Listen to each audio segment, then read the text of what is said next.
बघितला तुम्ही पण बघा फोटो, नंतर बोलतो बाकीचा. जंगल कटाई चालू आहे, झाड तोड खूप चालू आहे. तर माझ्या डोक्यात एक प्लॅन आला.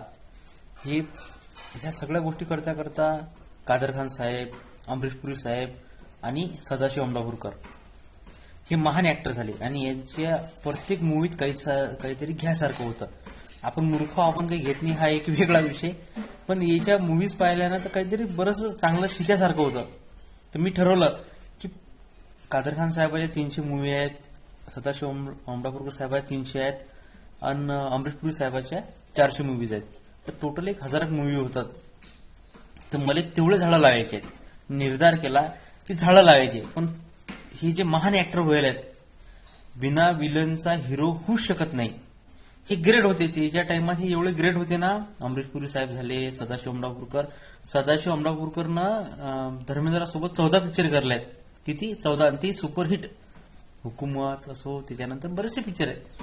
कादर खान साहेब बी एक वेगळंच कॅरेक्टर. कादर खान साहेब, अमरीश पुरीचा तर बरं विचारच नाहीये. अमरीश पुरी साहेब महान होते. काय परान साहेब, एक टाइम होता त्याचा की परान कुणी नाव ठेवत नव्हतं. महान ते जोपर्यंत जोपर्यंत पृथ्वी नष्ट होत नाही ते अजरामर आहेत आणि ते राहतील.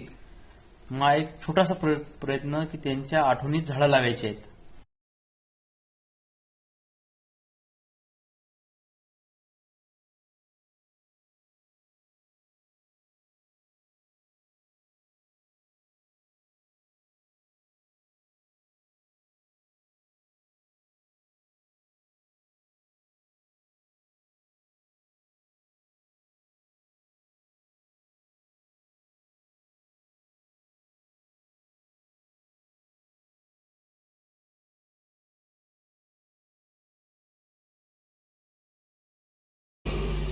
नासमझ और जाहिल हिंदुस्तानियों ने अपनी हिस्ट्री, अपने इतिहास से आज तक कुछ नहीं सीखा.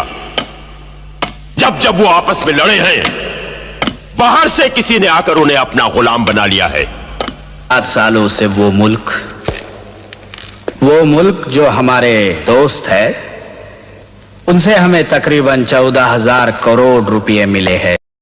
मगर ये इलेक्शन हमें किसी भी हालत में जीतना है, चादर ओढ़ के. कौन से इलाके से खड़ा हो रहा है? वही अपना पुराना इलाका, पाली नाका, चादर ओढ़ के. चाहे तुम चादर ओढ़ के सो या चादर उतार के, ये इलेक्शन तुम कभी नहीं जीत सकता, कभी नहीं.